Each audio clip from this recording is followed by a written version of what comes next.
Bonjour, ici Tom Intégral. Merci d'écouter Stase, l'interview durant laquelle le temps s'arrête. Bonjour Priska. Bonjour Tam. Comment ça va? Ça va super et toi? Ça va très bien, merci. Dis-moi, est-ce que t'aimes le gospel? Oui. Est-ce que t'aimes le R&B? Évidemment. Est-ce que t'aimes l'afro? Oui. Dis-moi Priska, est-ce que tu me crois si je te dis que tu peux retrouver tout ça chez un seul artiste?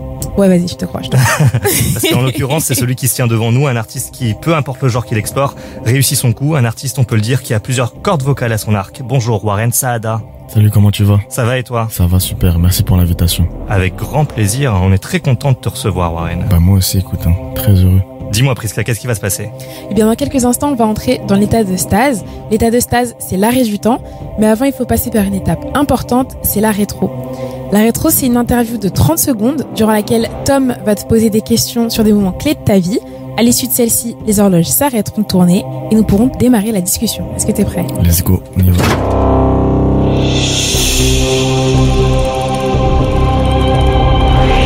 Warren, ta date de naissance? 13 octobre. La ville où tu as grandi? Paris. L'endroit préféré de ton enfance?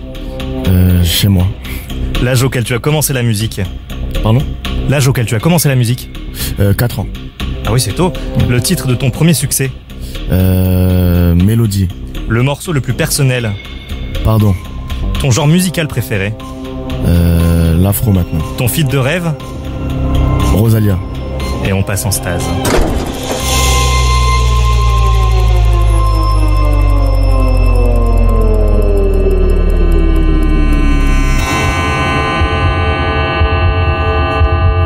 Warren, au cours de ce podcast, on va voyager, d'abord dans ton présent, ensuite on ira dans ton passé et enfin dans ton futur. On y va. Tu passes du R&B à l'afro en passant par des sons plus gospel, ça devient d'où ce côté hyper éclectique, Warren? Mais écoute, ça vient de mon enfance, ça vient de mon père, ça vient de tout ce que j'ai pu écouter quand j'étais petit. Et c'est lui qui a commencé à me transmettre tout ça, tu vois. Et après, j'ai fait mes petites recherches sur YouTube, sur Internet, etc. Et ça m'a tout de suite parlé, même au niveau des films que j'ai pu regarder, etc. Tu vois. Par exemple, je le dis souvent, Sister Act. Sister Act, c'est un film qui m'a vraiment matrixé, tu vois. Donc, surtout pour le côté gospel, le côté choral, etc. J'ai découvert un nouvel aspect de la musique à ce moment-là avec ce film-là. Donc voilà, ça vient de tout ça, tu vois. Ton actualité la plus fraîche, c'est la sortie de Sans Toi. Exactement. Dans la continuité de ton EP Blessing. Ouais. Est-ce qu'elle est dédiée à quelqu'un en particulier, cette chanson? Sans toi, non, j'avais pas de personne en particulier que je visais. C'était juste, je voulais parler de l'amour et je pense que sans toi, ça résume bien tout ça. Être sans une personne, c'est pas toujours pareil. Peut-être on a pris des habitudes avec une certaine personne et maintenant, je veux plus être sans cette personne-là, donc je veux plus être sans toi, tu vois. Alors, cette première partie de l'émission, elle est dédiée à ton présent. Parlons-en justement. Arrives-tu à vivre le moment présent? J'arrive à vivre le moment présent. En fait, je me rends pas compte aussi de certaines choses, tu vois. Je me rends pas compte de ce qu'on a pu faire, tu vois, franchement, on a réussi pas mal de choses. Bon, après, c'est loin d'être fini, tu vois. Mais je me rends pas compte, j'ai beaucoup la tête dans le guidon, tu vois. Beaucoup en train de travailler tout le temps. Donc, voilà. Quand on a la tête dans le guidon, est-ce que c'est dur de se rendre compte du progrès qu'on fait? C'est dur. Peut-être pas musicalement, parce que bon, là, quand je dis j'ai la tête dans le guidon, c'est que je suis tout le temps au studio, tu vois. Donc je me rends compte des progrès, parce que j'écoute souvent ce que j'ai fait avant et maintenant. Maintenant, c'est dur de se rendre compte par rapport au public, par rapport à la notoriété qu'on commence à avoir ou pas, tu vois. Là, c'est dur de se rendre compte, parce que justement, à ce moment-là, c'est dans les concerts, dans les shows, etc., que tu te rends compte, tu rencontres les gens qui viennent te voir, ou même dans la rue, des fois, que ça t'arrête, etc., tu vois. Donc voilà. Mais sinon, ouais. Ça t'a surpris les premières fois? Tu te dis, est-ce que tu t'es dit, mais je savais pas que je touchais autant de monde? Bah ouais, c'est un truc de fou. Comme je dis souvent à Lyon, mon manager, on est dans la petite pièce, là, on est dans une petite pièce, un petit studio, il y a même pas de fenêtre, rien du tout. On est là, nos idées, elles sortent, on est peut-être 2 dans le studio, au final, ça touche des milliers de personnes. Donc c'est un truc de fou, tu vois. Donc les premières fois que je me suis fait arrêter, soit dans le métro ou dans la rue et tout, au début, t'es pas habitué, donc tu te dis, ah ouais, il y a un truc qui se passe, tu vois, mais bon. Donc, alors justement, est-ce que tu te souviens de la toute première personne qui t'a reconnu dans la rue? Ça doit marquer, ça. Est-ce que je me souviens de la toute première personne qui m'a reconnu dans la rue? Je pense que c'était dans le métro, ouais, c'était dans le métro. C'était dans le métro, j'avais mes écouteurs. C'est après Pardon, je crois. Et j'avais mes écouteurs, comme ça, il y a quelqu'un qui vient, et je pensais que c'était quelqu'un qui voulait me demander de l'argent, tu connais, ça arrive souvent. Oui, y a pas. Et là, non, du coup, non, et en fait, je retire et il monte ma photo comme ça. Il monte ma photo sur son téléphone, il me dit c'est toi, je dis ah ouais, c'est moi, j'étais content. Et du coup, voilà. Warren, il est temps d'explorer ton passé. On y va.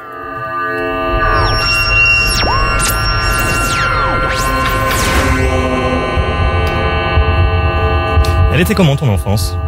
Franchement, une bonne enfance. Hein. Mes parents m'ont donné tout ce dont j'avais besoin. Je viens d'une bonne famille et avec beaucoup de sœurs, beaucoup de frères. Enfin, un frère, pardon. Et non, voilà, franchement, une bonne enfance, remplie de musique, remplie d'amour. Et merci à justement ma famille qui m'ont apporté tout ça. Voilà, c'est justement, t'as répondu à la question que je voulais te poser. Est-ce que tu baignais déjà dans la musique? Tu parles d'une grande fratrie. Est-ce que cette fibre artistique est génétique presque? Ah, par contre, c'est pas génétique du tout. Par contre, il y a que moi qui chante. D'accord. Ma mère, elle essaye tout, mais je lui dis, maman. C'est pas fait pour toi. C'est pas grave. Mais voilà, ouais, non, il y a que moi qui a cette fibre artistique, tu vois. Après, mon père, il aime beaucoup la musique, mais il en a pas fait forcément. Enfin, il pense qu'il en a fait avec un peu d'harmonica. Il a un harmonica caché dans son tiroir. De temps en temps, il veut se mettre avec moi pendant que je joue au piano. Mais sinon, non, il y a vraiment que moi. C'est quand même assez fort de tes parents qui ne sont pas dans cet esprit artistique, d'avoir quand même cru en toi, parce qu'il me semble que ton premier piano, c'était à 4 ans. C'est ça. Et ils t'ont quand même poussé. C'est pas le cas de tous les parents. Des fois, qui ne comprennent pas la passion de leur enfant. C'est vrai, j'ai eu cette chance-là.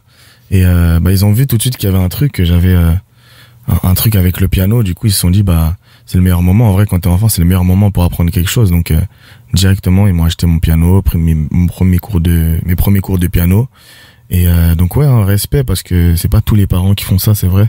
Il y en a, c'est compliqué pour eux, quand c'est des métiers artistiques, ou même pour, par exemple, le foot, ou je sais pas, tu vois. Donc, voilà. Tu l'as dit, la musique t'a changé. Est-ce que tu dirais qu'elle t'a permis de surmonter ta timidité? Ouais, et elle me permet encore de la surmonter, parce que je suis toujours, beaucoup moins qu'avant, parce qu'avant, vraiment, j'étais vraiment timide. Même au collège et tout, tu vois, j'étais le mec un peu de retrait, pas dans les histoires, etc., mais toujours de retrait. Et c'est vrai que la musique, ça m'a permis de... Bon, là, je monte au collège, donc ça fait longtemps, mais ça m'a permis vraiment de m'ouvrir. Et quand tu montes sur scène, etc., avant, jamais je me serais dit, je serais monté sur scène, chanter devant 20 000 personnes, ou des trucs je me disais que c'était un truc de fou, tu vois. Et au final, grâce à ça, voilà. Et je me sens beaucoup mieux comme ça. Quand on arrive au point de départ, quand tu commences la musique, donc tu es quelqu'un de timide par nature, est-ce qu'il y a eu la main qui tremble quand il fallait cliquer sur publier? Bien sûr. Surtout mes premières vidéos, comme je le dis aussi souvent, tu vois, je montrais même pas ma tête, j'étais comme ça sur le côté avec mon cou et je chantais. Et oui, les premières fois, t'as peur des critiques, t'as peur de tout ça, mais au final, c'est passé comme sur des roulettes. Ce qui est dingue, c'est que quelque part, malgré tout, t'as mis du temps à admettre, à assumer que la musique c'était ta voix, parce que t'as fait plein de petits boulots. Est-ce que tu peux les énumérer? Alors, je vais essayer de faire dans l'ordre. J'ai été d'abord hôte d'accueil, donc dans les salons de l'automobile, tout ça là. Après, j'ai été travailler en comptabilité, enfin au niveau des archives et tout. Je triais les papiers, etc. pendant 6 mois. Après, j'ai fait Amazon, dans l'entreprise Amazon de nuit. J'ai fait Jules, le magasin de vêtements, Pizza Hut. J'ai appris des choses, j'ai appris un peu le monde du travail et tout, tu vois, mais y a rien de tout ça qui m'a accroché. Après, j'ai essayé le business aussi quand même. En vrai, je le dis pas souvent, mais je me suis renseigné sur le business. Tu vois, parce qu'en vrai, j'ai toujours voulu faire de grandes choses dans ma vie, même si au début, je me disais peut-être pas ce que ça allait être avec la musique, mais je voulais faire du business et tout, créer des choses et tout, donc je me suis renseigné sur ça, mais voilà. Est-ce que ça a duré combien de temps, cette période de recherche où tu as enchaîné les petits boulots? Franchement, 1 an et demi, je pense. C'est quand même assez soutenu, quoi, avoir autant de... 1 an et demi, ouais, j'ai enchaîné. 18 mois, est-ce que c'est autant de temps où, quelque part, tu te voilais un peu la face, tu disais, au fond de moi, je sais que c'est pas moi, là, ce que je suis en train de faire? Ouais, exactement. J'avais ce sentiment-là. Est-ce que ça encourage pas aussi, finalement, à croire au destin? Parce que tu as dit, t'as commencé, t'avais 4 ans, t'étais hyper jeune, et même si t'as essayé plein de trucs, t'as été touche à tout, tu t'es cherché, la musique, elle a toujours fini par t'attraper, il n'y a pas de hasard. C'est ça. Il faut revenir à la base, des fois, je pense. C'était la musique, ma base, donc voilà. Mais d'ailleurs, pourquoi avoir autant hésité? C'est la peur de se dire que finalement, la musique, c'est une voie un peu de rêve, c'est quelque chose de presque irréaliste? C'est ça. Ouais, franchement, je pense que quand tu vois ce que peuvent faire certains artistes, comme je l'ai dit, chanter devant des milliers de personnes, faire des émissions, voyager à travers le monde, etc., qu'il y a des fans qui viennent, qui sont là, ils pleurent devant eux tellement que la musique les touche. Non, franchement, tu te dis pas que c'est possible. En tout cas, moi, je me suis pas dit que c'était possible. Pour moi, je me dis que c'est toujours les autres, etc. Au final, non. Avec la détermination, tu peux y arriver. Encore, je suis pas arrivé encore. Je suis loin de mes objectifs, mais ça, avec le travail, tu peux réussir à tout faire, je pense. Le tout premier titre qu'on découvre de toi, c'est Loin de moi. Et tu confies quand même que ce premier titre n'est pas vraiment toi. Ouais, exactement. Pourquoi? Écoute, je me cherchais à ce moment-là encore, niveau musical. Je me cherchais, donc j'ai essayé plein de choses, plein de styles différents. Donc là, ce son-là, c'est un mélange d'un peu variété, mais il y a des petites sonorités afro. Mais même si c'était pas moi au niveau des paroles, enfin, c'est moi qui l'a fait, mais en fait, quand je vois l'évolution, forcément, bah là, c'est maintenant que je sens que ce qui me correspond, c'est ce que je fais maintenant, tu vois. Donc ouais, loin de moi, j'ai un peu du mal avec ce son, mais bon, ça fait partie de l'histoire, on va pas cracher dessus quand même non plus. Il est encore disponible. Voilà. On va le laisser. Tu prends comme point de départ étranger. Qu'est-ce qui a changé pour toi entre Loin de moi et étranger? Pour moi, déjà, une évolution au niveau de ma technique musicale, au niveau de ma voix, au niveau de l'interprétation, des paroles et du style aussi, tu vois. Étranger, vraiment, c'est le début de Warren pour moi. Le début de Warren Saada. Parce que genre, Loin de moi, comme je l'ai dit, ça me parle pas forcément, mais étranger, ça me parle. Même si ça fait quand même maintenant un bon moment, même si c'est de l'évolution.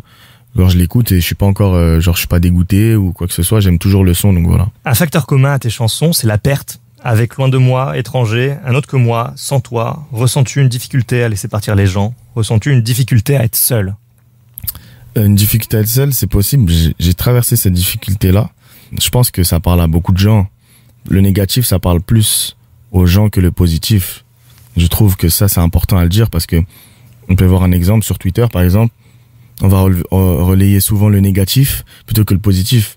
Sauf si c'est des choses énormes, tu vois, mais quand il y a une sauce ou quelque chose comme ça, tu vois, on va tout de suite être là, tout le monde va commenter, va retweeter, etc., vont avoir la facilité à retweeter, alors que quand c'est des choses positives, bah, on dirait que les gens, des fois, ils ont un peu plus de mal à le faire. Et en plus, là, tu parles à 2 journalistes, hein, dont un qui présente les infos. Exactement. Donc, je sais pas si vous êtes d'accord avec moi, mais... Bah oui, malheureusement, et puis on le voit dans les audiences, dans les chaînes d'infos qui marchent bien et tout ça, c'est toujours celles qui sont les plus anxiogènes. Exactement. C'est très paradoxal, on leur reproche ça et en même temps on les regarde, on les consomme. C'est ça. Et il y a tout un travail d'ailleurs, ça les gens ne le savent pas forcément, mais en ce moment il y a tout un courant où les journalistes se remettent en question et essayent d'apporter plus que simplement des mauvaises nouvelles. Mais c'est important, il y a plein de bonnes choses aussi dans la vie, il n'y a pas que des mauvaises choses, donc c'est important aussi. Si tu en avais la possibilité, est-ce qu'il y a des choses que tu changerais de ton passé? Est-ce qu'il y a des choses que je changerais de mon passé? En vrai, j'ai envie de rien changer parce que aujourd'hui je suis comme ça, c'est grâce à mon passé, tu vois. Le passé c'est important. Moi, ceux qui disent le passé c'est pas important, moi je suis pas d'accord du tout. Le passé ça fait ce que tu es aujourd'hui, donc c'est très important et je vais rien changer du tout. Warren, il est temps d'aller explorer ton futur.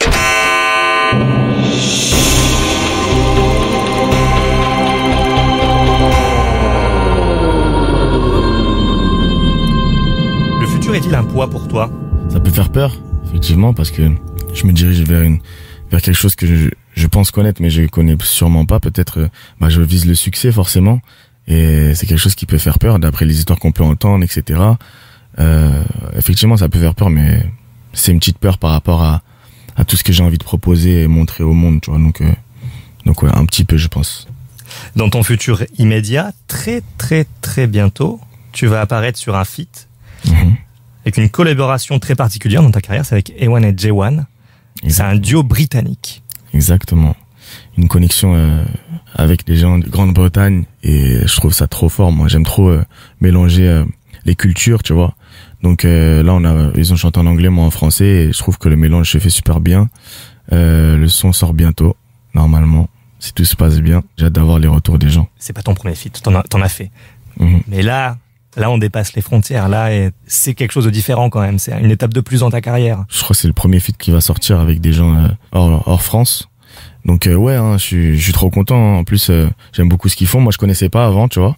On s'est contacté en privé, etc. Ils m'ont dit qu'ils aimaient beaucoup. Bah moi aussi, j'ai kiffé de fou. Ils m'ont envoyé le son et il y avait le deuxième couplet de Vide et du coup, bah ils m'ont dit de poser. Ils ont kiffé. Et ils sont venus, franchement, grave ouverts, ils sont venus au studio et tout, alors qu'ils sont de là-bas, ils étaient à Paris.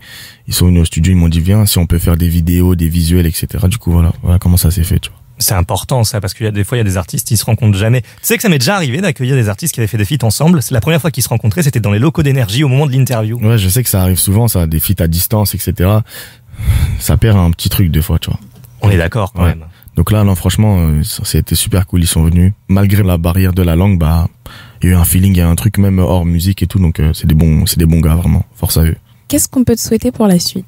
Un concert, peut-être, je sais pas, des représentations sur scène, des collaborations, plein de choses, en vérité. En vrai, on prépare plein de choses, donc J'espère que juste que les gens vont bien accueillir tout ce que je vais envoyer. On va faire le boulot pour. Donc voilà. Sans te porter l'œil, parce que je sais que généralement quand on parle de nos projets, on a peur qu'ils se réalisent pas finalement, mais est-ce qu'il n'y a pas un petit objectif, un petit truc, tu te dis j'ai envie de l'accomplir et je l'ai pas encore fait? Petit objectif, ce serait mon concert à moi. J'ai fait des scènes, etc. J'ai fait des festivals, j'ai fait des premières parties, mais mon concert à moi, tu vois, où je vais pouvoir montrer vraiment moi, avec mes idées, avec les idées de mon équipe, représenter tout ça sur scène, tu vois, devant mon public. Ce serait très lourd. Effectivement, d'ailleurs, je t'ai découvert sur une scène avec Monsieur Nov, tu vois, dans un concert privé. T'aimerais avoir qui pour ta première partie? J'ai pas encore d'idée, je vais pas dire de nom tout de suite, mais un ou une artiste qui pareil, qui a la dalle, qui bosse, qui est déterminé, que je trouve qu'il a beaucoup de talent et qui mérite en vérité. Enfin, c'est des grands mots, mériter, mais ouais, quelqu'un qui travaille et en vrai qui a quelqu'un en qui je me retrouve un petit peu, tu vois, et que j'aurais pu, ça me ferait vraiment plaisir d'aider comme on a pu m'aider, tu vois. Donc voilà. Sans les citer, est-ce que t'as déjà des visages en tête? Ouais, je pense que j'ai des visages. Surprise, on verra bien. On sera là pour le voir. Priska. Moi, j'avais une petite question par rapport à ce que tu as dit dans la première partie concernant ton feat de rêve. Tu as choisi Rosalia. Pourquoi Rosalia? Rosalia, je sais que c'est pas de l'afro, je sais que ça sort de mon style, mais en fait, moi, je l'ai découvert au hasard, tu vois. J'étais en train d'écouter, je crois, des playlists. Et en fait, sa voix, elle m'a directement accroché. Elle a un grain de voix trop spécial. On dirait une enfant qui chante, mais en même temps, non. Et je trouve qu'elle a une technique vocale de fou. En vrai de vrai, dans l'afro aussi, on peut des fois retrouver des influences un peu latino. Donc je trouve que le mélange là, ça pourrait être vraiment lourd. Mais vraiment, j'ai l'image en tête du son qu'on pourrait faire. Le mélange même de la prod, etc. Ça peut être trop lourd, tu vois. Et j'ai toujours voulu. Moi, je prends souvent ça. Je prends un truc qui n'a rien à voir dans une prod, par exemple, parce que je fais les prods aussi. Et je prends un truc qui n'a rien à voir. Par exemple, je vais prendre les Bee Gees. Je sais pas si vous voyez les Bee Gees. Oui. How Deep Is Your Love, c'est un de leurs sons. Par exemple, il y a pas longtemps, j'ai repris leurs accords qui n'ont rien à voir avec l'afro et j'ai transformé en afro. Au final, ça glisse bien. Ou même des fois des sons de Disney. Tu vois, des sons de Disney, je vais prendre les accords et je les transforme en afro Disney et c'est trop lourd en vérité. De toute façon, vous verrez dans l'EP. Donc là, je sens qu'on peut faire une bonne connexion avec Rosalia. Je le sens. Le message est passé en tout cas. Voilà. Warren, je demande à toutes les personnes présentes de quitter ce studio. Priska, si tu veux bien accompagner nos invités vers la sortie. Pas de souci. Merci Priska. Je vais déclencher la capsule. Tu vas te retrouver dans quelques instants tout seul. Même moi, je ne serai plus là. Toi, un micro, rien d'autre. Tu auras 1 minute pour dire tout ce que tu as sur le cœur, un message que tu veux transmettre, comment tu te sens, une leçon à retenir, tout ce que tu veux. La capsule se déclenche dans 10 secondes et ensuite tu auras 1 minute. Bon courage, Warren. Ok.